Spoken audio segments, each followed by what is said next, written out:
हाँ।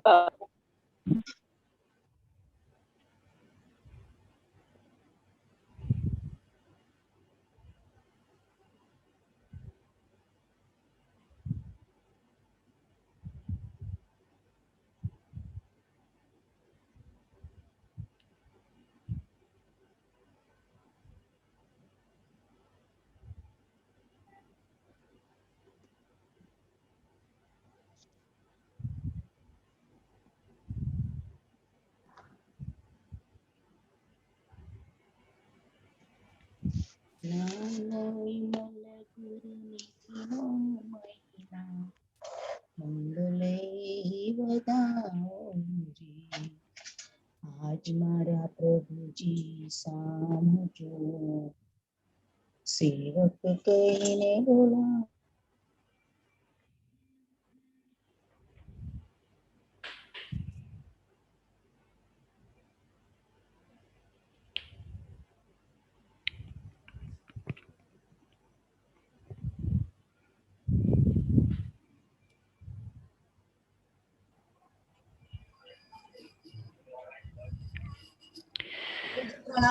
नमो नमो प्रणाम सातमा चौधरी के प्रणाम गुरुजी।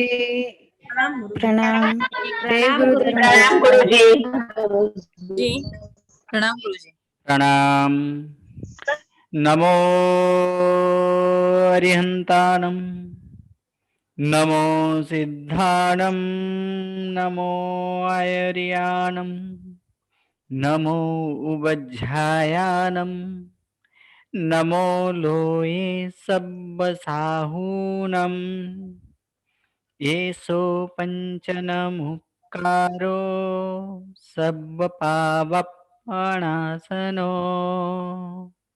मंगलाणं च सब्बेसिं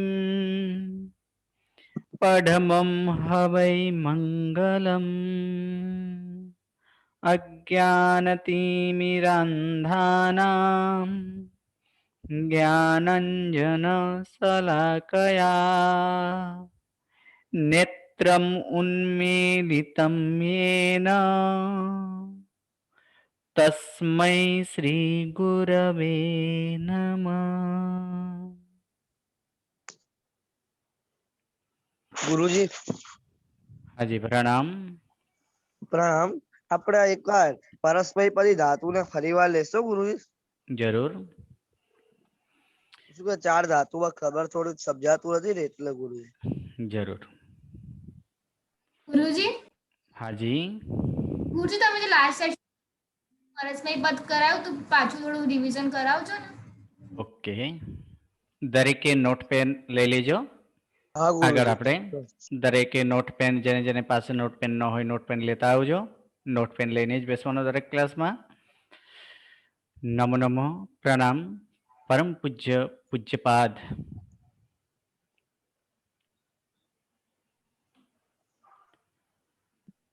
कलिकाल सर्वज्ञ हेमचंद्र सुरेश्वर जी महाराज साहब के द्वारा विरचित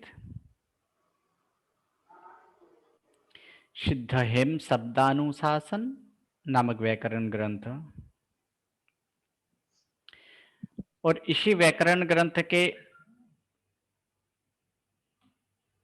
आधार से ही पंडित वर्य शिवलाल जी द्वारा रचित हेम संस्कृत प्रवेशिका जिसके 3 भाग प्रथमा मध्यमा और उत्तमा, इन तीनों विभाग में से जो प्रासंगिक प्रवेशिका विभाग और प्रवेश कोई भी भाषा की प्रवेश वर्ण से ही चालू होता है, अर्थात प्रथम वर्ण विचार। तो इन संस्कृत भाषा में भी वर्ण 2 प्रकार के हैं, एक स्वर वर्ण दूसरा व्यंजन वर्ण। स्वरवर्ण 14 प्रकार के, यानी 14 स्वर है। अ से लेकर औ तक 33 व्यंजन है। क से लेकर ह तक। इन वर्णों विचार के बाद, क्योंकि वर्ण के समूह ही शब्द बनते हैं, वर्ण के जो समूह हो यानी शब्द की गठन वर्ण से होती है। अर्थात ये शब्द 4 प्रकार के शब्द हैं। जातिवाचक, गुणवाचक, द्रव्यवाचक और क्रियावाचक। और ऐसे क्रियावाचक शब्द को धातु कहते हैं। और ऐसे धातु बहुत सारे, अनेक धातु है। लेकिन इन धातु का विभाग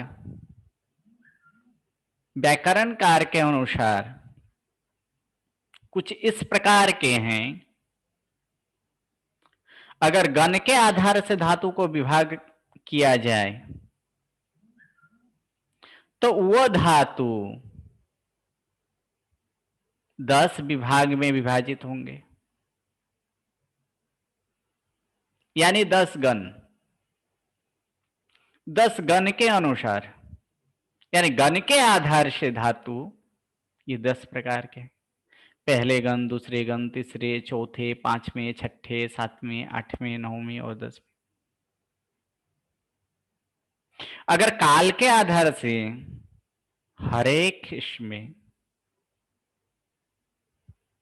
हर एक भाषा में मुख्यतः 3 प्रकार की काल है। मुख्यतः उनके 3 ही काल है। एक जो व्यतीत हो चुका है वो भूतकाल, जो आने वाला काल हो वो भविष्य काल, और जो अभी वर्तमान में चालू हो वो वर्तमान काल। ऐसे 4 प्रकार के, जो ये मुख्यतः 3 प्रकार के, लेकिन संस्कृत भाषा में भूतकाल के अनेकों प्रकार हैं। साथ साथ में आज्ञा लेना हो, किसी को सम्मति प्रदान करना हो, किसी समय ऐसा भी हो जाता है कि किम कर्तव्य जैसे हो जाता है। अर्थात कोई ऐसे सिचुएशन में हो कि इन दोनों में से मैं क्या करूं, उस समय एक अलग प्रकार के काल दिया गया है। किसी का आशीर्वाद देना हो तो उस समय एक आशीर्वाद के लिए अलग प्रकार के काल है। जो खुद क्रिया कर नहीं रहे हैं लेकिन दूसरों को प्रेरित करते हैं, ऐसे उस समय का एक काल है। यानी संस्कृत में इस प्रकार के कुल 10 काल है, यानी काल के भेद वो 10 प्रकार के।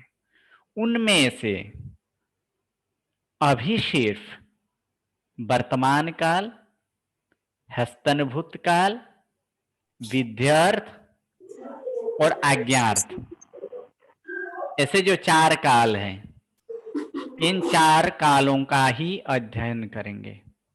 इन 4 कालों का ही अध्ययन करेंगे। उसके बाद आगे की जो काल हैं उन कालों के अध्ययन करेंगे।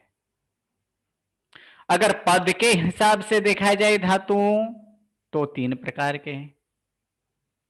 कुछ धातुएं हैं जो परस्मैपदी के हैं, कुछ धातु ऐसे हैं जो आत्मनेपदी के हैं, और कुछ धातु ऐसे हैं कि जो दोनों के प्रत्यय लगकर वो बनते हैं। यानी परस्मैपदी के प्रत्यय लगने से वो परस्मैपदी रूप, जैसे परस्मैपदी धातु को ही परस्मैपदी का प्रत्यय लगाया जाता है, आत्मनेपदी धातु को ही आत्मनेपदी का प्रत्यय लगाया जाता है। और जिस धातु में दोनों प्रकार के प्रत्यय लगें वो उभयपदी कहलाता है। प्रयोग 3 प्रकार के, कर्तरी, कर्मणि और भावे। इन 3 प्रयोग के आधार से देखेंगे। और विभक्ति के प्रत्यय परस्मैपदी के 9, आत्मनेपदी के 9 और उभयपदी जो है उनके 18 प्रकार। अब यहाँ पे क्रियापद, क्रिया को सूचित करने वाला जो पद हो वो क्रियापद है। तो उन क्रियापद को संस्कृत में किससे सूचित होता है? तो उनकी प्रत्यय से। तो ऐसे 9 प्रकार के प्रत्यय हैं। यहाँ जो आपके स्क्रीन में जो दिख रही है 9 प्रकार, मी से लेकर अंति तक, ये 9 प्रकार के प्रत्यय ये सिर्फ परस्मैपदी धातु को ही लग सकता है। यानी परस्मैपदी धातु के लिए ये 9 प्रत्यय है। मी वस मस सी थस थ ती तस अंति। मी बस मस सी थस थ ती तस अंति। लेकिन ये प्रत्यय लगकर क्या बनते हैं रूप, तो वो भी एक बार देख लेते हैं। तो ये प्रत्यय लगकर जैसे रूप बनता है नमामि, नमावह, नमामह, नमसि, नमथः, नमथ, नमति, नमतः, नमन्ति।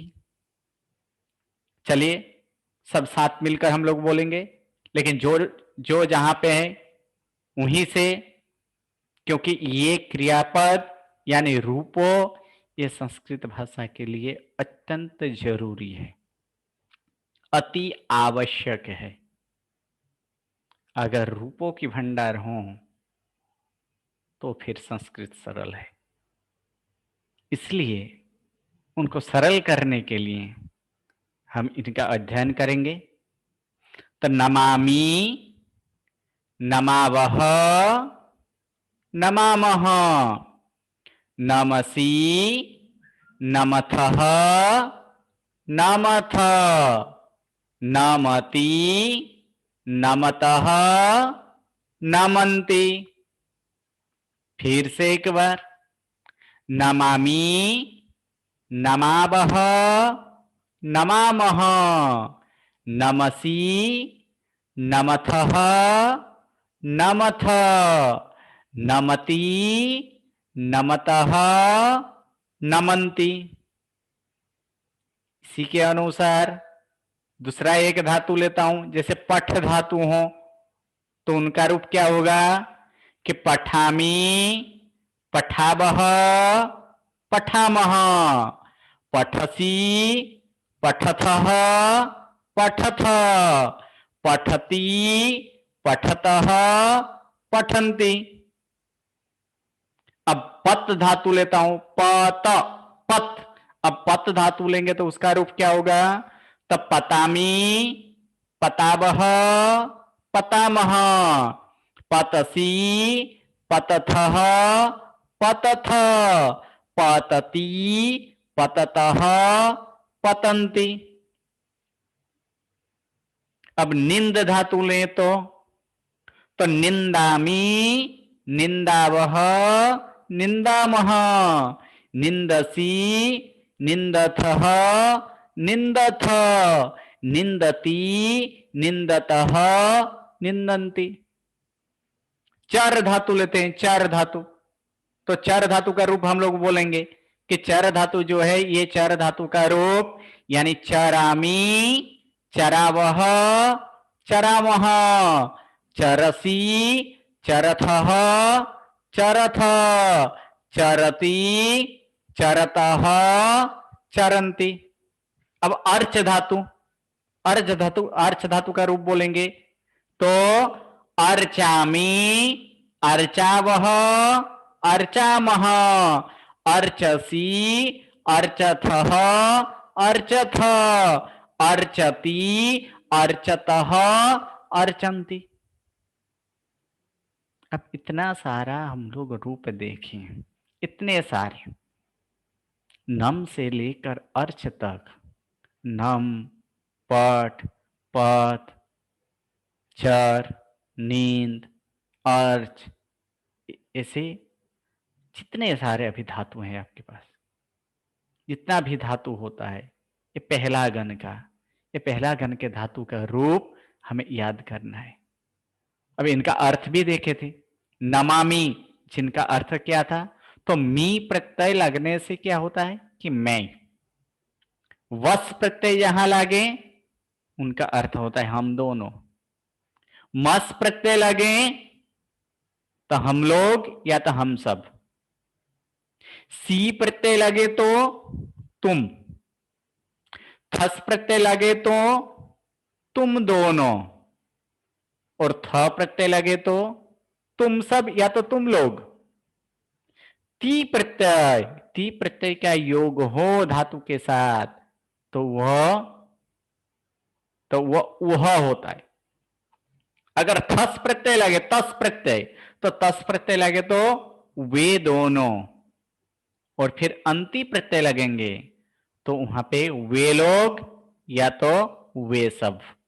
तो इसी प्रकार नमामि अंत में क्या है, प्रत्यय के अंत में, यानी ये शब्द के अंत में मी आता है और मी का अर्थ यहां पे मैं, यानी अर्थ क्या होगा, तो अर्थ ये होगा कि मैं नमस्कार करता हूं। वस, ये विसर्ग का मतलब स समझ जाना, यानी वस जिसके अंत में हो तो उन दोनों का अर्थ में क्या होता है, हम दोनों। तो यहां पे नम यानी नमस्कार करना है, यानी हम दोनों नमस्कार करते हैं।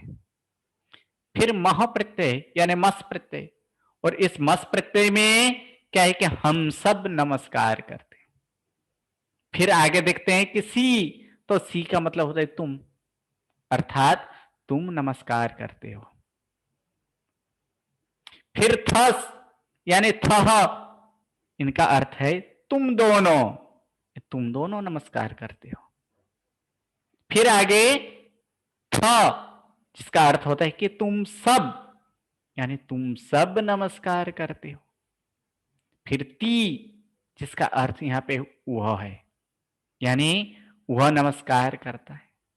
तस, वे दोनों नमस्कार करते हैं। फिर अंति, अर्थात वे सब नमस्कार करते हैं। अब यहां पर प्रश्न है कि न मामी, मी प्रत्यय नम के साथ मी अगर ज्वाइंट किया जाए, जोड़ा जाए, तो वहां पे नम्मी होना चाहिए, लेकिन रूप क्या है, नमामि। नम के साथ अगर वस प्रत्यय जोड़ा जाए तो वहां पे नम वस यानी नम वह, ये नम वस होना चाहिए, लेकिन यहाँ पे नमा वह क्यों। नम के साथ मस प्रत्यय ये जोड़ा जाए तो वहां पे नम मह होना चाहिए, लेकिन नमा मह क्यों। नम के साथ सी जोड़ा जाए तो फिर नमसी यानी म आधा है, नमसी होना चाहिए, लेकिन यहां तो नमसी है। थस अगर जोड़ा जाए तो नम थह होना चाहिए, यहाँ पे नम थ है, यानी म तो पूरा हो गया। इसी प्रकार थ तो नम थ लिखा गया है। लेकिन इस प्रकार की कैसे हैं इसकी, तो इसी को सिद्ध करेंगे, इसी को प्रूफ करना है। कैसे नमामि ये रूप किस प्रकार से बना। तो ऐसे रूपों की सिद्धि के लिए, यानी क्रियापद की सिद्धि के लिए कुछ हमें नियमों का पालन करना पड़ेगा, अर्थात कुछ नियम सीखेंगे, और ये नियम हमेशा के लिए याद रखना है। तो ऐसे नियमावली में प्रथम नंबर है, एक एक करके जो सिद्ध करना है उनके लिए है कि क्रियावाचक शब्द को धातु कहा जाता है। सब बोलेंगे, क्रियावाचक शब्द को धातु कहा जाता है। क्रियावाचक शब्द को धातु कहा जाता है। वर्तमान काल को निर्देश करने के लिए वर्तमाना विभक्ति के प्रत्यय लगते हैं। वर्तमान काल को निर्देश करने के लिए वर्तमाना विभक्ति के प्रत्यय लगते हैं। तीसरा नियम, परस्मैपदी धातु के साथ परस्मैपदी के प्रत्यय लगते हैं। परस्मैपदी धातु के साथ परस्मैपदी के प्रत्यय लगते हैं। चौथा नियम, ती आदि प्रत्यय लगने पर धातु को अविकरण प्रत्यय लगते हैं। ती आदि प्रत्यय लगने पर धातु को अविकरण प्रत्यय लगते हैं। म और व से प्रारंभ होने वाले प्रत्यय के पहले, म और व से प्रारंभ होने वाले प्रत्यय के पहले अ हो तो उसका आ हो जाता है। फिर छठा नियम, ती आदि प्रत्यय जिसे लगे हों उसे पद कहते हैं। ती आदि प्रत्यय जिसे लगे हो वह उसे पद कहते हैं। 7वां नंबर, पद के अंत में स हो तो उसका र हो जाता है। पद के अंत में स हो तो उसका र हो जाता है। पद के अंत में रहे र के बाद विराम या तो फिर अथवा अघोष व्यंजन हो तो र का विसर्ग हो जाता है। और अंतिम नियम, अ के बाद अ या ए आए तो पूर्व के अ का लोप होता है। फिर से एक बार, क्रियावाचक शब्द को धातु कहा जाता है। वर्तमान काल को निर्देश करने के लिए वर्तमाना विभक्ति के प्रत्यय लगते हैं। परस्मैपदी धातु के साथ परस्मैपदी के प्रत्यय लगते हैं। ती इत्यादि या तो ती आदि प्रत्यय लगने पर धातु को अविकरण प्रत्यय लगता है। म और व से प्रारंभ होने वाले प्रत्यय के पहले अगर अ हो तो उसका आ हो जाता है। ती आदि प्रत्यय जिसे लगे हो उसे पद कहते हैं। पद के अंत में स हो तो उसका र हो जाता है। पद के अंत में रहे र के बाद विराम अथवा अघोष व्यंजन हो तो र का विसर्ग हो जाता है। और अ के बाद अ या ए आए तो पूर्व के अ का लोप हो जाता है। इतना जो है ये 9 नियमों से, इसी 9 जो हम लोग देखे थे कि ये 9 यानी नमामि, नमावह, नमामह, नमसि, नमथः, नमथ, नमति, नमतः, नमन्ति किस प्रकार से बनाएंगे। तो ये क्या है, ये 9 प्रत्यय है। मी क्या है, प्रत्यय है। वस क्या है, यह प्रत्यय है। मस प्रत्यय है। ये सभी प्रत्यय है। मी सी ती, वस्थस तस और मस्थ अंति, या तो फिर मी वस मस, सी थस थ, ती तस अंति, ये 9 प्रत्यय है। अब इन्हीं 9 प्रत्ययों को व्याकरण के हिसाब से वो तीसरा पुरुष से स्टार्ट होता है, अर्थात ये अन्य पुरुष, यानी पहला नंबर में अन्य पुरुष, दूसरा नंबर में मध्यम पुरुष और फिर तीसरा नंबर में पहले पुरुष आते हैं। यानी स्टार्टिंग कैसे होंगे व्याकरण के हिसाब से कि ती तस अंति, सी थस थ और फिर मी वस मस। यानी स्टार्टिंग कहां से है, तीसरा पुरुष। ती तस अंति, सी थस थ और मी वस मस, तीसरा पुरुष, दूसरा पुरुष, पहले पुरुष, ये व्याकरण के हिसाब से।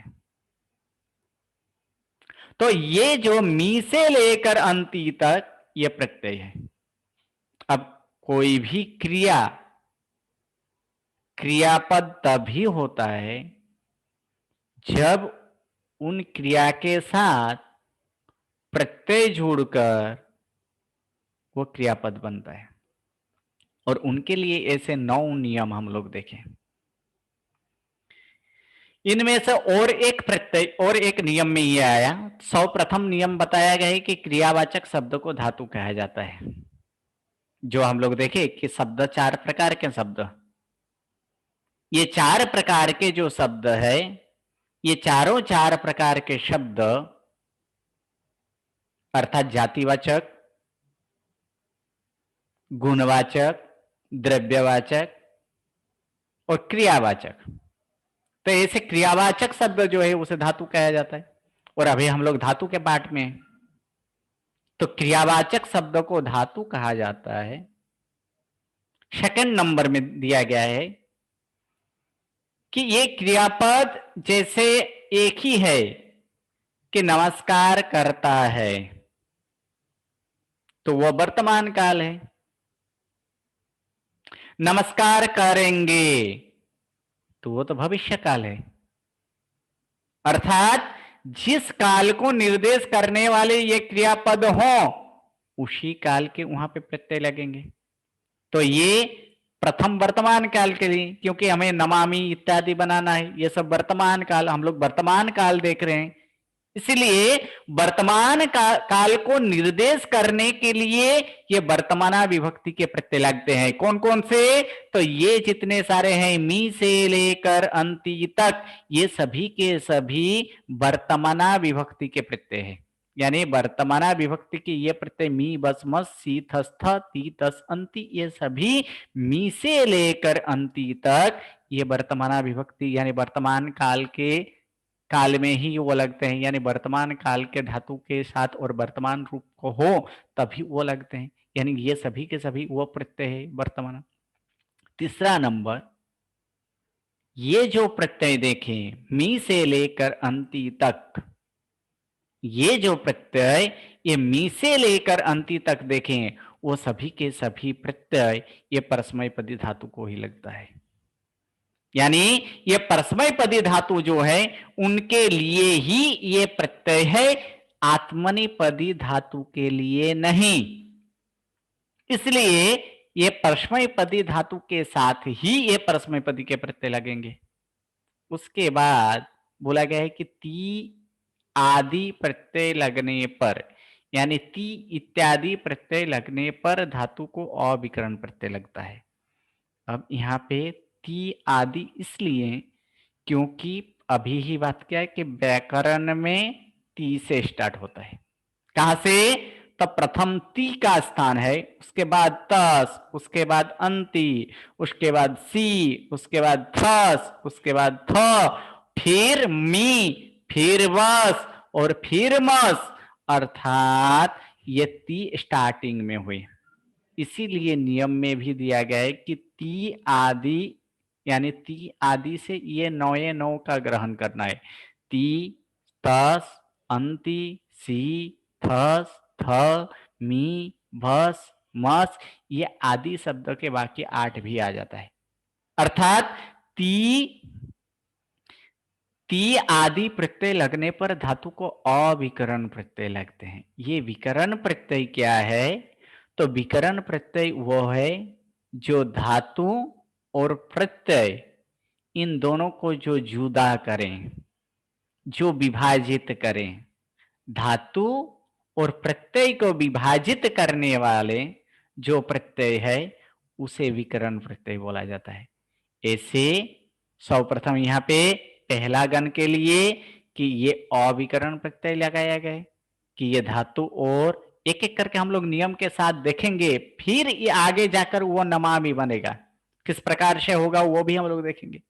फिर और एक नियम है कि म और व से प्रारंभ होने वाले प्रत्यय के पहले अगर अ हो तो उसका आ हो जाता है। प्रथम ये तो देख लें कि म और व से प्रारंभ होने वाले प्रत्यय कितने हैं। कितने हैं म और व से प्रारंभ होने वाले प्रत्यय? यानी स्टार्टिंग म से हो ऐसे या तो स्टार्टिंग व से हो ऐसे 9 प्रत्ययों में से कितने प्रत्यय ऐसे हैं कि जो म और व से स्टार्टिंग हो, चालू हो। किसी ने 2 लिखे हैं, किसी ने 3 लिखे हैं, सही बात है। ऐसे देखा जाए तो आपको 2 ये सामान्यतः दिखता है कि वस ये व से चालू होता है और म ये म से चालू होता है, लेकिन अगर देखा जाए तो मी भी म से ही चालू होता है। कारण हम क्या बोलते हैं कि म और व से चालू होने वाले प्रत्यय कितने? तो मी को हम यहाँ पे संधि विच्छेद करेंगे, मी का विश्लेषण करेंगे तो मी का विश्लेषण करो। तो मी कैसे लिखा जाता है? तो मी इस तरह से लिखा जाता है कि म प्लस ई बराबर मी, यानी मी के लिए कि म आधा और प्लस ई, क्योंकि व्यंजन हमेशा क्या है? व्यंजन हमेशा आधा ही होता है, इसलिए मी म प्लस ई करेंगे तो मी होंगे, यानी म से स्टार्ट होने वाले एक प्रत्यय मी निश्चित है। सेकंड नंबर, तो व से चालू होने वाला वो तो बस वो तो दिख ही रहा है कि वस को छुटा कर वस को संधि विच्छेद करेंगे तो फिर व प्लस अ प्लस स, तो ये वस, ये व से चालू होने वाले प्रत्यय हुए। फिर मस, तो वो भी है म प्लस अ प्लस स, यानी मस। तो ऐसे देखा जाए म और व से स्टार्टिंग होने वाले प्रत्यय कितने हैं? 3 हैं। म, मी और मस, ये दोनों म से होने वाले चालू होने वाले हैं, जबकि व से चालू होने वाला प्रत्यय सिर्फ एक ही है और वो है वस। तो ऐसे मी जहां से जब म और व से स्टार्टिंग हो, म और व से शुरुआत हो कोई प्रत्यय, तब उसके पहले अगर विकरण प्रत्यय हो तो उस अविकरण प्रत्यय का आ हो जाता है। जो विकरण प्रत्यय अगर वहां पे अ हो, नियम में ही बोला गया है कि म और व से प्रारंभ होने वाले प्रत्यय के पहले अगर जो अ हो तो उसका आ हो जाता है। आगे कि ती आदि प्रत्यय जिसे लगे हो उसे पद कहते हैं। तो फिर से एक बात देख लेते, ती आदि प्रत्यय, यानी ये जो नए नौ प्रत्यय ये क्या है कि ती आदि ही बोला जाता है। ती वगैरह, ती वगैरह, यानी ती आदि। तो ती आदि प्रत्यय जो है, ये ती आदि प्रत्यय ये नए नौ है। ये नए नौ जिस क्रिया के अंत में होंगे, जिसके अंत में होंगे, यानी ती आदि प्रत्यय जिसे लगे हों उसे पद कहेंगे। तब वो क्रियापद, क्रिया के साथ ये ती आदि प्रत्यय लगने के बाद ही वो क्रियापद बन जाएंगे। स्क्रीन को किसी को टच नहीं करना है, प्लीज स्क्रीन टच ना करें। इसीलिए ये देखें कि ती आदि प्रत्यय जिसे लगे हों उसे पद कहते हैं।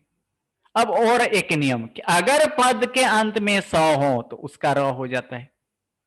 ये एक देखेंगे कि पद बनेगा, पद बनने के बाद अगर पद के अंत में अगर स हो तो उन स का र हो जाता है। फिर पद के अंत में रहे र, उसके बाद अगर विराम अर्थात कुछ भी न आवे, र यानी विराम, या तो कुछ भी न आवे या तो फिर अघोष व्यंजन, तो फिर र का विसर्ग हो जाता है। और अंत में और एक नियम देखेंगे कि अ के बाद अ या ए आए तो पूर्व के अ को, तो इसमें पूर्व का अ लोप हो जाता है, यानी ये जो है पूर्व का अ का ये लोप होता है। इस प्रकार ये 9 नियमों में से जितने नियम लगेंगे एक एक में उसका हम लोग उपयोग करेंगे। तो ये 9 नियम फिर से एक बार देख लेते हैं। चलिए साथ में बोलिए। क्रियावाचक शब्द को धातु कहा जाता है। दूसरा, वर्तमान काल को निर्देश करने के लिए वर्तमाना विभक्ति के प्रत्यय लगते हैं। परस्मैपदी धातु के साथ परस्मैपदी प्रत्यय लगते हैं। ती आदि प्रत्यय लगने पर धातु को अविकरण प्रत्यय लगते हैं। म और व से प्रारंभ होने वाले प्रत्यय के पहले अ हो तो उसका आ हो जाता है। ती आदि प्रत्यय जिसे लगे हो उसे पद कहते हैं। पद के अंत में स हो तो उसका र हो जाता है। पद के अंत में रहे र के बाद विराम अथवा अघोष व्यंजन हो तो फिर र का विसर्ग हो जाता है, और अ के बाद अ या ए आए तो पूर्व के अ का लोप हो जाता है। ये जो 9 नियम है, इसी 9 नियम के अनुसार आगे हम लोग बढ़ेंगे। तो प्रथम जैसे नम धातु है, इन नम धातु का प्रथम एक वचन में रूप क्या है? प्रथम पुरुष एक वचन का रूप क्या होता है नम धातु में? नम धातु के लिए किसको पता है? नम धातु प्रथम पुरुष एक वचन क्या आता है? नमामि। ये क्या आता है कि नमामि। नम धातु प्रथम पुरुष एक वचन का रूप नमामि। अब नमामि को सिद्ध करेंगे। किस प्रकार से वो नमामि बना? नाम ऐसे नम धातु है और मी प्रत्यय है, तो दोनों लगकर नमामि कैसे हो गया? तो उसी को हम लोग देखेंगे। तो इसे नमामि के सिद्ध के लिए ये जो 9 नियम देखे थे, इन्हीं 9 नियमों को एक एक एक एक करके हम लोग इसको बिठाकर उसे एक पद बनाएंगे, नमामि। तो प्रथम स्टार्ट करते हैं नमामि पद की सिद्धि। जैसे नमामि जो है, इन नमामि में धातु क्या है? नम है। ये भी जानना जरूरी है कि नमामि में नम ये धातु है, फिर जे मी ये प्रत्यय है, और बीच वाला जो है वो एक विकरण प्रत्यय बदल के वो कुछ हो जाता है। तो यहाँ पे हम लोग देखेंगे कि नमामि, तो नमामि के लिए एक एक करके सर्वप्रथम ये नमामि किसी को, जैसे हम गणित में भी ये प्रूव करते थे कि ये ट्रायंगल बराबर ये ट्रायंगल, तो उसका मतलब ये होता है इसका इतने सारे नियम है जो दोनों मिलकर ये समानता के हो, समानता होने के लिए ये बराबर ये होता है। तो उसी प्रकार यहाँ भी हम लोग एक सिद्धि के लिए एक एक करके इसमें देखेंगे कि नमामि में क्या है। तो नमामि में मुख्य इसके नम धातु है। तो धातु किसे बोला जाता है? तो वो नियम प्रथम लगाएंगे। यानी प्रथम नियम लगेगा कि क्रियावाचक शब्द को धातु कहा जाता है। तो इस नमामि धातु में नाम इसमें इस नमामि में धातु क्या है? तो नम ये धातु है, यानी क्रियावाचक शब्द को धातु कहा जाता है। और नमामि में नम क्या है कि नम ये जो नम जो है, ये नम यहाँ पे धातु है जो ये सूचित किया। फिर दूसरा सेकंड नंबर नियम लगाएंगे कि ये नमामि कौन से काल के रूप हैं? तो नमामि वर्तमान काल के। तो वो दूसरा नियम लगाएंगे कि वर्तमान काल को निर्देश करने के लिए वर्तमाना विभक्ति के प्रत्यय लगते हैं। वर्तमान काल को निर्देश करने के लिए वर्तमाना विभक्ति के प्रत्यय लगते हैं। इसमें भी धातु कौन से धातु के साथ? तो नम धातु के साथ ये नमामि बनाना है। तो यहाँ पे धातु नम है। अब तीसरा नियम कि ये नमामि जो है ये परस्मैपदी के ही धातु है।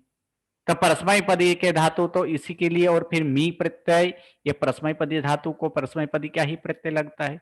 तो वो दिखाएंगे कि परस्मैपदी धातु के साथ परस्मैपदी के प्रत्यय लगते हैं, परस्मैपदी धातु के साथ परस्मैपदी के प्रत्यय लगते हैं। अब धातु नम है और मी उनका प्रत्यय है, तो ये प्रत्यय कैसे? परस्मैपदी वाले प्रत्यय है, यानी नम प्लस मी हुए।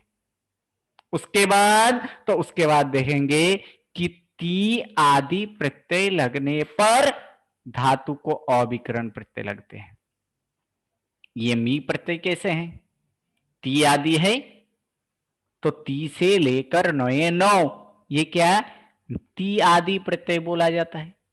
अभी ही समझाया क्यों? क्योंकि व्याकरण में ती से स्टार्ट होता है, इसलिए यह ती जिनके आदि में हो ऐसे प्रत्यय लगने पर धातु को अविकरण प्रत्यय लगता है। और अविकरण प्रत्यय, विकरण का मतलब जो धातु और प्रत्यय को जुदा करे। तो इसमें धातु और प्रत्यय क्या है? तो धातु जो है वो धातु नम धातु है और प्रत्यय क्या है? तो प्रत्यय यहाँ पे मी प्रत्यय है, यानी नम धातु और मी प्रत्यय।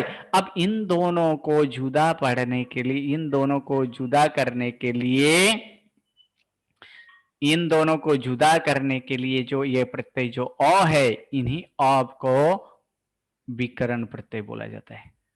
ये अविकरण प्रत्यय लगा। अब उसके बाद वाला रूल, अब तो अ तो देख लिए, अब और एक रूल देखे थे। क्या? तो उस रूल में देखे थे कि म और व से शुरू होने वाले प्रत्यय की पहला अगर अ हो तो अ का आ होता है। अब मी प्रत्यय कैसा है ये भी तो देख लो। मी प्रत्यय कैसा है? म से शुरू होने वाला है, तो म से शुरू होने वाला है, यानी ये जो म से पहले अ है तो अ है, तो फिर अ का आ करेंगे, तो उस नियम को हम लोग देखते हैं, यानी म और व से प्रारंभ होने वाले प्रत्यय के पहले अगर अ हो तो उसका आ हो जाता है। तो अगर हम देखते हैं यहाँ पे नम धातु है, मी प्रत्यय है, अविकरण प्रत्यय है, और म से पहले क्या है कि म से पहले यहाँ पे अ लिखा गया है, म से पहले अ है, यानी म से पहले अ हो तो फिर अ का आ हो जाता है। ये भी दिखाई देता है कि म से पहले अ है तो फिर ये अ का आ होता है, अर्थात नम प्लस आ प्लस मी। अब इसको हम पद बना देंगे ताकि ये नमामि पद सिद्ध हो जाए। यानी छठा नंबर नियम कि ती आदि प्रत्यय जिसे लगे हो उसे पद कहते हैं। यानी नम के म के साथ आ जोड़ा जाए तो फिर क्या होता है? मां, यानी नौ तो है, म के साथ आ जुड़ जाए यानी न मां, और फिर मी जुड़ जाए यानी नमामि। जो सिद्ध करना था नमामि वो यहां पे सिद्ध हो चुका है, यानी ये सिद्ध हो चुका है कि नमामि ऐसे सिद्ध किया जाता है। उसी प्रकार फिर से एक बार देखेंगे कि प्रथम नियम एक एक करके स्टेप बाय स्टेप हम लोग जाएंगे, एक एक पद्धति के साथ साथ एक एक करके जाएंगे, एक एक पद्धति के एक एक करके। यानी प्रथम ये नमामि धातु में ये नम धातु है, तो पहले धातु किसे कहते हैं वो दिखाया गया कि क्रियावाचक शब्द को धातु कहा जाता है जिसमें नम धातु है।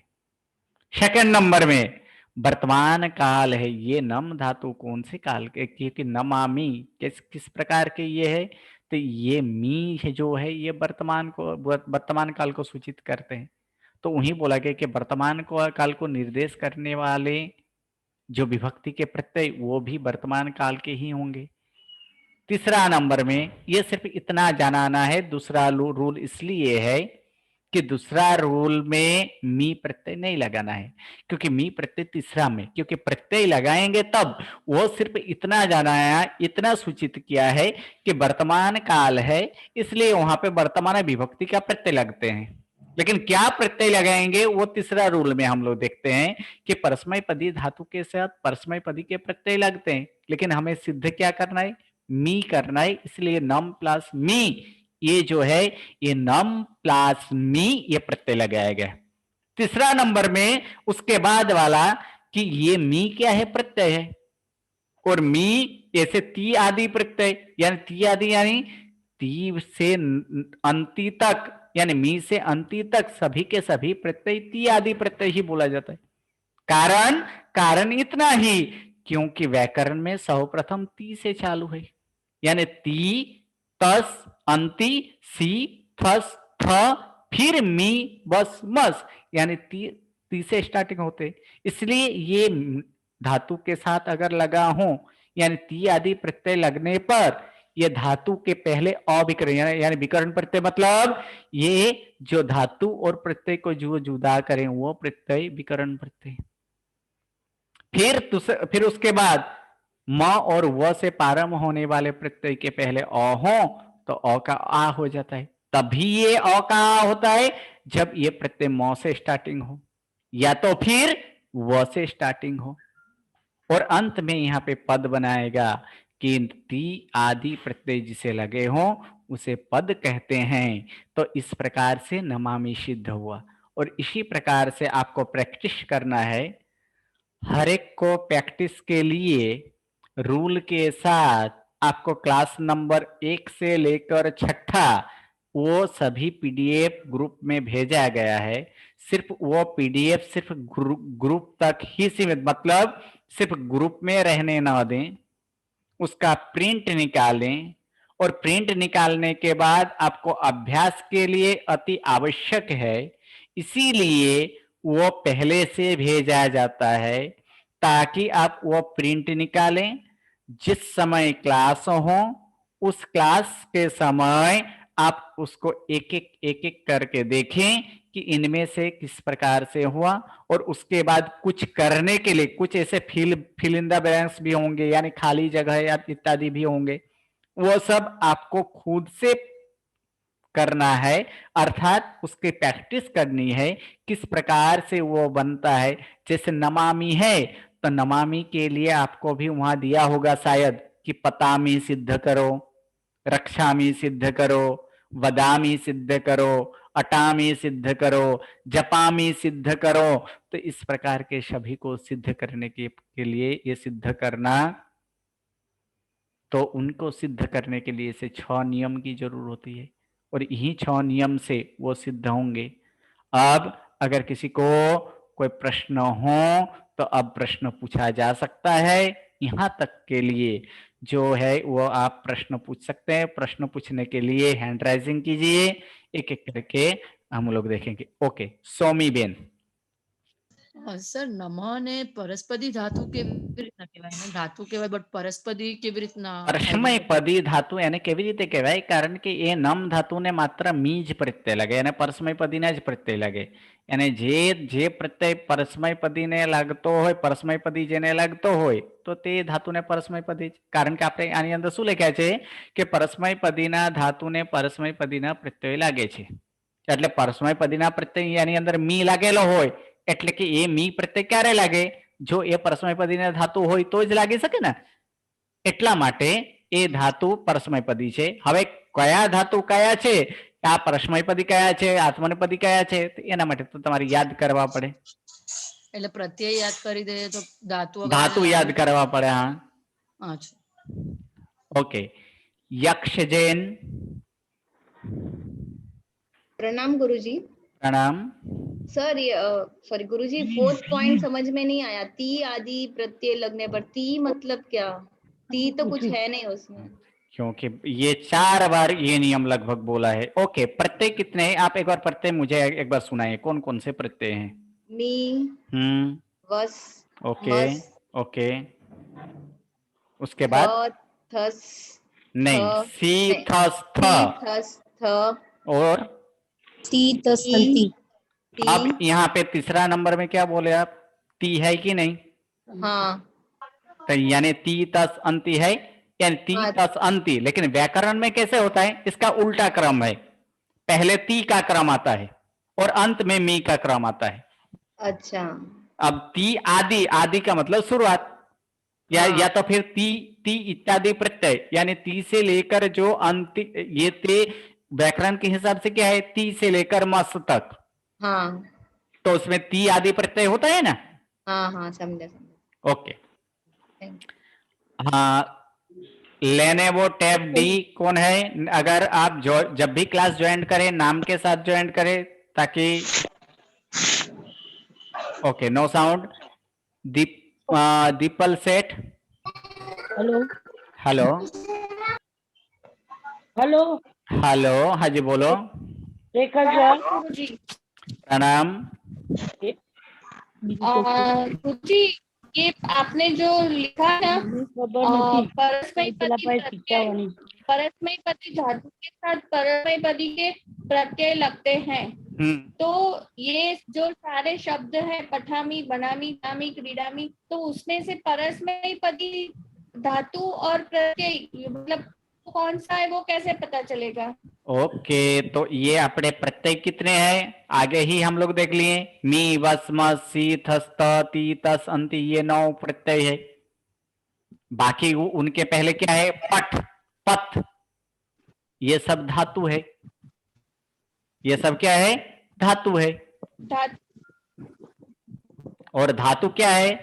एक शब्द है, शब्द के एक भेद है कि नहीं? क्रियावाचक शब्द को धातु बोला जाता है।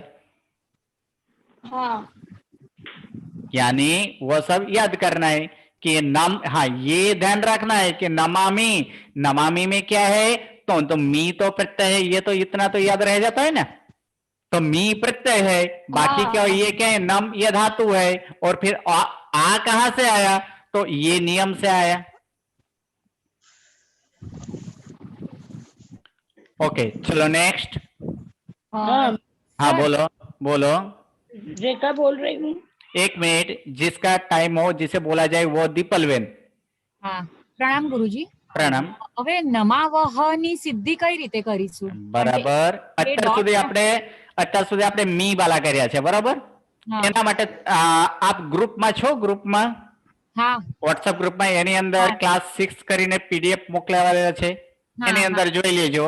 એને હા. કાં તો નેક્સ્ટ ક્લાસે કરીશું જ, છતાં એક વાર જોઈ લેજે. એની અંદર नमा એટલે નયે નવનો સિદ્ધિ ત્યાં આપેલો જ છે, અને તમારા માટે એ પ્રેક્ટિસ માટે પણ આપેલો છે ત્યાં. એટલે જોયા પછી એનો પ્રેક્ટિસ પણ કરતા રહેજો. Okay okay thank you sir. Okay Pinkiben. प्रणाम गुरुजी. प्रणाम. हाँ जी बोलो. गुरुजी ये परस्मैपदी धातु के साथ परस्मैपदी के प्रत्यय लगते हैं, ये तीसरा नियम है। फिर ओके. चौथा नियम दिया है कि ती आदि प्रत्यय लगने पर धातु को अविकरण प्रत्यय लगता है। ओके. तो पहले प्रत्यय लगता है फिर अविकरण प्रत्यय लगता है, तो नम प्लस ती प्लस अ आना चाहिए ना? नहीं, क्योंकि क्या बोला गया है? विकरण प्रत्यय का मतलब क्या है? 3 बार बोला विकरण प्रत्यय का मतलब धातु और प्रत्यय को जुदा करने वाले जो प्रत्यय है उसे विकरण प्रत्यय बोला जाता है. हाँ बीजा बधाए म्यूट राखी देजो, जेनो वारो चाले एज अनम्यूट करजो, ताकि बीजाने प्रश्न बीजाने सांभळवामां कोईने काई तकलीफ न थाय एनु खास ध्यान रखजो. जिनका प्रश्न चालू है उसका ही माइक चालू रखे, बाकी सब बंद कर दें. जब आपका टाइम आएगा आपसे पूछा जाएगा.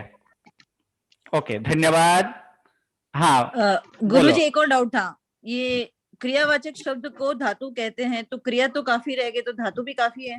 हाँ जितने सारे क्रियावाचक शब्द है उतने उतने धातु है, सारे धातु में आएंगे? सारे धातु में आएंगे. अच्छा प्रणाम गुरुजी. प्रणाम. ओके आगे हिमांशु जैन. प्रणाम गुरुजी. प्रणाम. गुरुजी मेरा था ये 8वां जो नियम है, पद के अंत में रहे र के बाद विराम अथवा अघोष व्यंजन हो तो र का विसर्ग हो जाता है. तो अघोष व्यंजन कैसा हुआ, या ना समझो कोई उसका उदाहरण. वर्ण विचार में हम लोग देखे थे अघोष कितने हैं? अघोष है 13 अघोष. 13 अघोष है. इन 13 में से र के बाद अगर कोई भी अक्षर आ जाए तब वो होता है. वो कैसे होता है? वो वाक्य में आज जब हम लोग संधि के समय देखेंगे उस समय होता है. जैसे कि मान लीजिए यहाँ सिर्फ एक उदाहरण के तौर पे यहाँ पे मैं लिखता हूं, जैसे मान लीजिए न मा मह, आगे है इतना न मा मह. अगर उसके बाद मान लीजिए किसको, तो न मा मह ओके नमा मह, या तो नमा मह कर्णा मह. ओके दूसरा या तो ओ क म ला क म लाय ऐसे शब्द अगर आवे मान लीजिए. ये विसर्ग का मतलब क्या है? विसर्ग कब बना? विसर्ग का पहले क्या है? र है ना? र. अब देखिए र के बाद क क्या है? क घोष अघोष. अघोष है. तब वहां पे क्या बोलता है? तब वहां पे ये विसर्ग हो जाता है. अब प्रश्न आता है कि अघोष के सिवाय घोषवान हो तो फिर उस समय अलग अलग रूप होता है. यानी अगर घोषवान हो तो वहां पे वो ओ भी हो सकता है, जो आगे जाकर संधि के नियम में देखेंगे. अब तक के लिए इतना ही. सिर्फ र के बाद अगर हाँ आगे आएगा वो सब. ओके ठीक है गुरु। हाँ चलिए, सपना बेन, सपना जैन,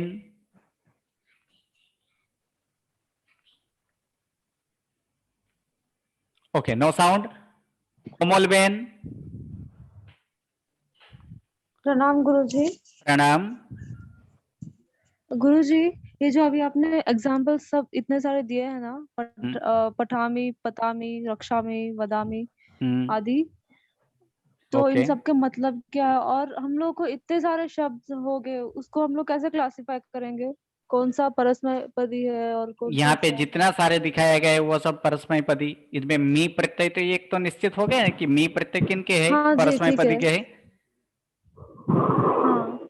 तो यहाँ मी प्रत्यय नहीं, परस्मैपदी ये ठीक है, लेकिन आगे इसके अलावा भी कितने सारे शब्द हो गए। हाँ, इसके अलावा भी बहुत सारे शब्द हैं और इनके अलावा बहुत सारे शब्द हैं, उनको सिर्फ धीरे धीरे धीरे धीरे याद रखना है। जैसे हम पहले इतने सारे शब्दों को याद नहीं आता था, लेकिन धीरे धीरे धीरे धीरे धीरे सीखते गए तो आज तो बहुत सारे हमें शब्द पता है। तो जैसे अभ्यास करेंगे उस प्रकार से आते जाएगा। जी ओके चलो, ज्योति बेन दोषी। प्रणाम गुरुजी। प्रणाम सर, આપે જે પતામી, વસામી, ખાદામી એ ઘણા બધા શબ્દો આપ્યા છે ને, પણ એ પત ધાતુનો અર્થ નથી ખબર. જેમ કે નમ ધાતુનો ખબર છે કે નમસ્કાર. બરાબર છે, એનો પણ અર્થ બરાબર છે. દરેક શબ્દના અર્થ આપણે જાણવા છે, બરાબર ને? તો દરેક શબ્દના અર્થ અહીં હું કહી દઉં છું. ચલો એક એક કરીને. તો સૌ પ્રથમ આપણે શબ્દ જોઈએ છીએ.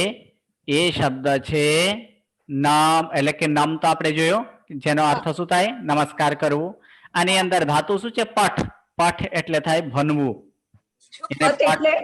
पठ એટલે ભણવું. ભણવું अर्थात इसको हिंदी में पढ़ना. पठ का मतलब पढ़ना. भण, आ भणामी, तो भण धातु है. भण का मतलब है कहना. भण का मतलब कहना. फिर चल धातु है जिसका अर्थ है चलना. फिर क्रीड, क्रीड धातु है जिसका अर्थ है क्रीड़ा करना यानी खेलना. पत धातु है जिसका अर्थ है पड़ना, मतलब गिर जाना, गिरना. सॉरी सर, पत धातु ना? हाँ, पत धातु એટલે કે જેનો અર્થ થાય પડી જવું. हाँ, गिरना. हाँ, गिरना. फिर खाद धातु यानी खाना. फिर चर धातु यानी चरना, घूमना, फिरना. वो क्या है? चर धातु में आता है. फिर जप धातु यानी जाप करना. फिर रक्ष धातु यानी रक्षण करना. फिर दह धातु यानी जलना. धातु का मतलब है जलना, એટલે જેને ગુજરાતીમાં બળવું બાળવું એવો અર્થ થાય છે. કયો શબ્દ કીધો સર? દહ ધાતુ. દહ, આ દહામી છે ને, આમાં દહ ધાતુ છે. હા, દહ ધાતુ, જેનો એટલે અર્થ થાય બળવું બાળવું ગુજરાતીમાં. फिर जीव धातु. जीव धातु का मतलब है यानी जीना या तो फिर आजीविका चलाना. जीना या तो फिर आजीविका चलाना. जीवવું अथवा तो आजीविका चलावવું, आजीविका માટે છે. પછી निंद धातु. निंद धातु का मतलब है निंदा करना. फिर वद धातु है जिसका अर्थ है बोलना. अट धातु है यानी घूमना, अटन करना, घूमना. अट धातु એટલે રખડવું या तो ફરવું, એ अर्थ થાય अट धातु नो. त्यज धातु यानी छोड़ देना, त्याग करना, त्याग करना, त्यज धातु. फिर नहीं समझाયું सर. हाँ, तज. પછી શું કીધું તમે? त्यज, त्यज, त्यज धातु છે. हाँ, त्याज. त्याज એટલે? त्याज એટલે त्याग કરવો. हाँ, તજવું. त्यजવું. हाँ. પછી वस धातु, જેનો अर्थ, वस धातु का अर्थ है रहना या तो फिर वसना. रहना या तो वसना, રહેવું अथवा तो वसવું. अर्च धातु, જેનો अर्थ થાય पूजा करवी, यानी अर्च का मतलब पूजा करना. और फिर क्षर. क्षर यानी क्षरना, એટલે શું? ખરવું, ટપકવું, ઝરવું, यानी खरना, झरना, टपकना. ये क्या है? क्षर धातु. Okay, clear? Clear. Guruji. Thank you sir, धन्यवाद सर, नमस्ते। हाँ जी गुरुजी, बोलिए। प्रणाम सर। ये बण मतलब बोलना होता है। हाँ, बद बद का मतलब होता है बोलना। बण बण बण बण भण का मतलब कहना, कहना। तो कहना ने અટામી એટલે બોલવું ના, અટામી એટલે બોલવું નહીં, બદામી એટલે બોલવું, અટામી એટલે રખડવું। હા, બે માં ફેર ક્યાં છે? એક સામે, હા બરાબર, એક સામે બોલવું એટલે એને કથા કહેવી, કથા બોલવી ન કહેવાય।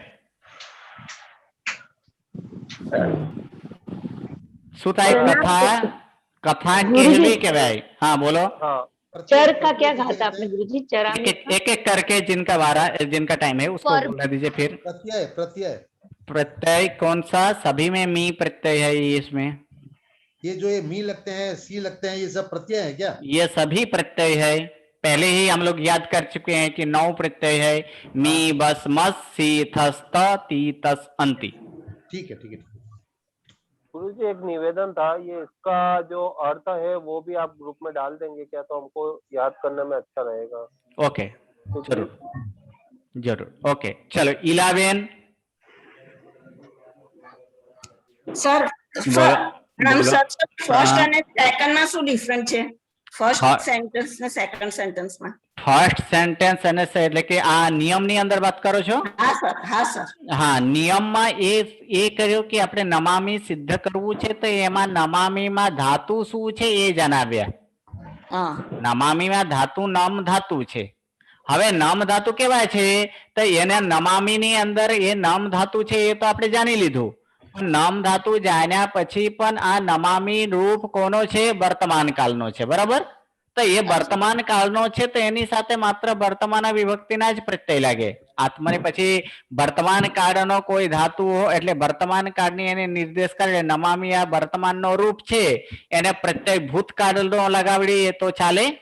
ન ચાલે, ન ચાલે। તો એના માટે જ કીધું કે વર્તમાન કાળને જે જણાવે છે આ ક્રિયાપદ વર્તમાન કાળને જણાવે છે માટે એના પ્રત્યય પણ વર્તમાન જ લાગે છે એ જણાવ્યા, બીજું કઈ નહીં। આ તો આ બધામાં તમે જે સેન્ટેન્સ આ બધા શબ્દ આપ્યા છે બધામાં જ વર્તમાન વિભક્તિ છે ને? હા, આ બધામાં વર્તમાન વિભક્તિ છે એટલે હું અહીં એક નમામીનો સિદ્ધ કરેલો છું।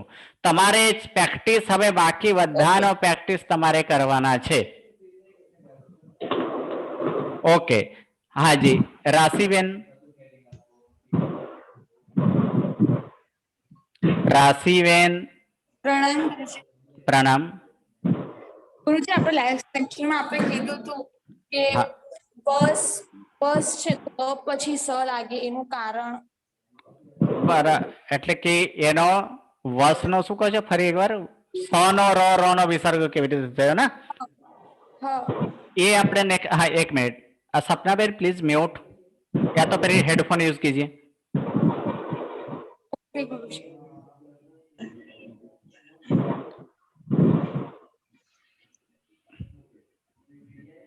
हाँ એનું કારણ જે છે ને એનું કારણ આપણે નેક્સ્ટ ક્લાસે આગળ જોશું જ। કારણ કે અત્યાર સુધી આપણે નમામી થયો કાં તો તમે શું કહે તમે ગ્રુપમાં છો? આની અંદર ગ્રુપમાં છો તમે? ગ્રુપની અંદર એક પીડીએફ મોકલ્યા છે ક્લાસ 6 કરીને, એની અંદર બધું આપેલા જ છે। એને અત્યારે આપણે નિયમમાં જોયો કે પદને અંતે સ હોય તો સ નો શું થાય? ર થાય છે। એને પદને અંતે ર પછી કશું જ ન આવે કાં તો અઘોષ વ્યંજન આવે તો શું થઈ જાય? ર નો વિસર્ગ થાય। તો આ નિયમથી તેનો એ વિસર્ગ થઈ જાય જે આપણે નેક્સ્ટ ક્લાસે જોશું। ओके मोक्ष बहरा। हेलो। हाँ जी सर वो आपने वो नमामि वाला वो जो कराया वो नियम वो आखिर में नमामि फिर से लगा ना, तो वैसे ही आपने नीचे सब वो पठामी भनामी वो सब है तो वो भी उसी प्रकार से करना इसी है? प्रकार से करना है। जैसे ये 6 रूल लगा इसी ऐसे 6 ही रूल लगेंगे इसमें सब में इसी प्रकार से आपको करना है। जितने सारे मी मी मी मी यहाँ पे जितने सारे उदाहरण लिखा है सभी में लगेंगे। और ये वो जो वो नियम है ना वो हमको रीड करने हैं क्या, लर्न करने हैं? हाँ, वो तो आप ग्रुप में हो तो ग्रुप में जाकर क्लास 6 नंबर का पीडीएफ जो है वो डाउनलोड कर लें। व्हाट्सएप ग्रुप में भेजा गया है, इसलिए व्हाट्सएप ग्रुप में जो भी भेजा जाए उस प्रिंट करा लें या तो फिर नोट डाउन कर लें। हाँ, ओके, थैंक यू। हाँ, आगे नमो જીનાનમ કોણ છે? નમો જીનાનમ। આ હા જી। પઠામી એટલે પડના અને ભણામી એટલે ભણવું। હા, ભણવું એ પણ થાય કે ભણવું થાય તો કેવું બંને થાય? સેમ મીનિંગ થયું, પડના અને ભણવું, ઇટ ઇઝ ધ સેમ હા, મીનિંગ ના? ઓકે, હા, સેમ મીનિંગ જ થાય। અને બીજું એની અંદર શું છે કે શબ્દાનામ અનેક અર્થનામ છે। એક શબ્દના ઘણા બધા અર્થો હોઈ શકે છે। અચ્છા, ઓકે, નેક્સ્ટ જતીનભાઈ શાહ। प्रणाम। प्रणाम। गुरुजी रूल नंबर नियम 5 में है म और व से प्रारंभ होने वाले प्रत्यय के पहले अ हो तो उसका आ हो जाता है। तो म के बाद में अ आता है ना, पहले तो अ नहीं आता है। क्योंकि ये मी प्रत्यय क्या है? मी प्रत्यय फिर से एक बार छूटा पाड़ दूं, मी को कैसे बोला जाता है? पहले क्या उच्चारण होता है? न म नहीं नहीं नहीं नहीं, उतना नहीं देखना है। यहाँ पे ये देखो, मी और ये नम प्लस अ प्लस मी, ये जो मी है, मी से पहले अ है कि नहीं है? वो देखो, मी से पहले जो अ है, तो इसमें क्या है कि ये जो मी, तो मी को कैसे लिखोगे? म प्लस ई लिखोगे ना, उच्चारण भी। तो वो क्या अ से क्या नहीं है, म से पहले अ आया कि ना आया? ये आया कि नहीं आया? बराबर है, आया ना, इसलिए वो अ का आ हो जाता है। यानी प्रत्यय के पहले अ आता है इसके लिए। हाँ, प्रत्यय के पहले अ आता है इसलिए। ओके, प्रणाम प्रणाम। ओके, प्रणाम। हाँ, हितार्थ भाई शाह। પ્રણામ ગુરુજી, મને જે પટ પઠામી વાંચી આપવા જે મીમાં લખ્યું છે ને એના ફરીથી અર્થ બોલો ને। એનો ફરીથી અર્થ ઓકે બોલું છું। બીજાના કોઈકને પ્રશ્ન હોય તો એ કરી લો, છેલ્લે એકવાર બોલી જાઉં છું। ઓકે, કોમલબેન। प्रणाम गुरुजी। प्रणाम। गुरुजी, आपने वो जो पीडीएफ भेजा ना ग्रुप में, वो गुजराती है, हिंदी गुजराती ने available हिंदी है? में लिखा हुआ है, पूरा के पूरा हिंदी लिखा हुआ है। ओके ओके, तो मैंने इस रॉन्ग चेक कर दिया। धन्यवाद। ओके, इसमें क्लास 6 करके लिखा होगा, क्लास 6। हाँ, कीर्तिबेन। Hello hello. हाँ जी, हाँ कीर्ति भाई बोलिए। आज रूल्स છે એના અંદર કાળ છે, વર્તમાન કાળ, પદ પરસ્મૈ પદી કે આત્મૈની પદી છે પ્રત્યય માટે। તો જે 10 ગણ છે નથી આવતો પ્રત્યય। એક મિનિટ, તમારા અવાજ બરાબર નથી આવતો, કટ થાય છે કઈ। હા, જેમ પ્રત્યય સિલેક્ટ કરવા માટે, પસંદ કરવા માટે થઈને આપણે કાળ જોવો પડે, સાથે સાથે પરસ્મૈ પદ આત્મનેય પદ છે એ જોવું પડે, એ રીતે ગણ ન જોવો પડે। ગણ પણ જોવા પડે ને, આ બધા પહેલા ગણ છે। આ અત્યારે માત્ર અત્યારે સ્ટાર્ટિંગમાં પહેલો ગણ કર્યા છે। જેવું ચોથો ગણ આવશે ત્યાં પણ આપણે ફેરફાર થશે, એટલે આપણે એ બધું એક સાથે આપણે ક્લિયર કરતે જવાનું। એટલે જ્યારે યાદ કરો કે આ પહેલો ગણ, એ ગણ, એ પણ તમારે હા નિયમ રૂલની અંદર આપણે લખ્યા નથી, કારણ કે આ બધા જ આ જે અપ્રત્યય લાગે છે ને, એ અપ્રત્યય કયા ગણના? પહેલા ગણના ધાતુને જ લાગે છે। પણ જેવું એ ચોથો ગણ આવશે તે સમયે આપણે આની જગ્યાએ આપણે લખીશું કે ચોથા ગણના ધાતુની ય વિકરણ પ્રત્યય લાગે છે। છઠ્ઠો ગણ આવશે ત્યાં લખીશું। હા બોલો। એટલે આનો અર્થ એવો થયો કે પ્રત્યય કયો લાગે એ માટે આપણને કાળ ખબર હોવી જોઈએ, આત્મનેય પદ કે પરસ્મૈ પદ છે એ ખબર હોવી જોઈએ, અને ત્રીજું ગણ કયો છે એ ખબર હોવી જોઈએ, અને એ ગણને લગતો પ્રત્યય ત્યાં લગન। બરાબર બરાબર, એટલે આટલો આપણે સ્ટેપ બાય સ્ટેપ જશું ને તો જ આપણે કરી શકીશું। ના, એ સમજી ગયો, પણ મને ક્લેરિટી નહોતી એટલા માટે। Okay okay okay okay, thank you. Okay, હા, હજી કોઈને કઈ પ્રશ્ન હોય તો પૂછી શકાશે। હા, રેખાબેન, હા બોલો। આ મારે આ ડિફરન્સ જોતો તો પઠામી ને ભણામી, હા, અર્થ તો એક જ થયો ને, ભણવું। હા, ભણવું થાય, એ અર્થ એક જ શબ્દના અનેકો અર્થ થઈ શકે છે। અચ્છા, એ જ લેવાનું, એટલે હા, બીજું એની અંદર બીજું એ છે કે ભણામયનો અર્થ કહેવું પણ થાય. હા એટલે પેલું તમે કથા કેવું એમાં લેવાનું રાઈટ. હાજી હાજી. Okay thank you sir. Okay હાજી. સૃષ્ટિબેન.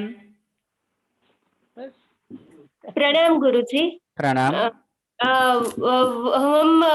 પછી હું થોડી વાર પછી એડ થઈ તો હવે ક્લાસ 6 ની પીડીએફ આપ ફરીથી મોકલી શકો છો? આપ ક્યારે જોઈન થયા છો ક્લાસ? હજી 8:15 જ હું જોઈન થઈ છું. એટલે આ પીડીએફ જે છે ને ગ્રુપમાં પીડીએફ એટલે આ ગ્રુપમાં પીડીએફ તમારે લગભગ 4 4:30 ની આસપાસ મોકલાયા છે. હા અચ્છા હું હમણાં જ જોઈન થઈ હતી. ઓકે સારું. પછી એકવાર ફરી એકવાર મોકલી દઈશ. એટલે ગ્રુપ નું નામ ઓલું 3 છે ને પાછા પાઠશાળા 3? ના પાઠ 3 નહીં, આ સંસ્કૃત પાર્ટ 1. આ જે છે ને આ છે સંસ્કૃત બુક 1. આ પ્રમાણે ગ્રુપ ની અંદર તમારું નામ છે. આ જ સંસ્કૃત ક્લાસ નો જે છે એ સંસ્કૃત બુક 1 નો છે. હા અચ્છા થેન્ક યુ. ઓકે બીજા કોઈને કઈ પ્રશ્ન હોય તો પૂછી શકાશે. प्रणाम गुरुजी. प्रणाम. बोलो सपनाबेन. आके ना मेरे पास आके हेम संस्कृत वो ही बुक है, हिंदी की है, उसमें से करूंगी वो भी चलेगा ना गुरुजी? चलेगा. उसी के आधार से ये लिया गया है. अच्छा ओके. गुरुजी હું એક પ્રશ્ન પૂછી શકું? हाँ बोलो कीर्तिबेन કે કીર્તિભાઈ. સર આપ કહો છો કે સંસ્કૃત ઈઝી સરળ ભાષા છે તો ખાલી તે માટે આ 4 5 5 નિયમ હોય તો પછી આને ઈઝી ભાષા કઈ રીતે કહી શકાય? ઓકે અત્યાર સુધી સંભળાણું ફરીથી કહું? ના ના ના ના સંભળાણું છે.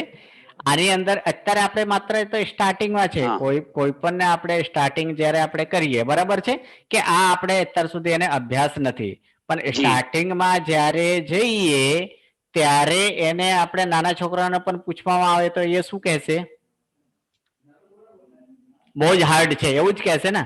આપ થોડા દિવસ ચાલવા દો. બરાબર છે. એક પાઠ પૂરા થવા દો બીજા પાઠમાં. જો આપણે અંત સુધી જવું હોય તો બરાબર. અંતે ગયા પછી ઘણા બધા શબ્દ એવા છે કે જે આપણે આટલો મોટો આપણે કઈ કહેવું જ નથી પડતું, ટૂંક શબ્દમાં આપણે પતી જાય. માનસોના સમૂહ આ પ્રમાણે આપણે કહીએ છીએ ને, માનસોના સમૂહ. તો આની અંદર શું કેટલું મોટું શબ્દ છે. આની અંદર માત્ર જનતા કહી દેવું હોય તો એની અંદર પણ બની શકે છે, બહુ નાનો થઈ જાય. એટલે કે ટૂંકમાં પણ કેટલાક એવા પણ છે. હરિભદ્ર સુરી મહારાજ સાહેબ ને જાણો છો? હરિભદ્ર સુરી મહારાજ સાહેબ ને એક ગાથાનો એક ગ્રંથ પણ છે. એક ગાથામાં પણ એક ગ્રંથ હોઈ શકે છે. એટલે આ એક માત્ર એવા પણ છે. બીજું એક તમને કહીએ કે અહીં એક 10 કુમાર ચરિત્ર છે. એની અંદર શું છે? એમાં માત્ર પ વર્ગ છે જ નહીં. જી. તો પણ આખું નાટક રચાઈ ગયો. અચ્છા. એટલે આ બધું સંભવ શેમાં થાય છે? સંસ્કૃતમાં જ થઈ શકે છે. અને આ જે છે એ પણ એકવાર ભણ્યા પછી આપણને ખબર પડશે. ઓકે ચલો નેક્સ્ટ ક્લાસે મળીશું. પ્રણામ. प्रणाम गुरुजी. प्रणाम गुरुजी. नमो नमः. प्रणाम.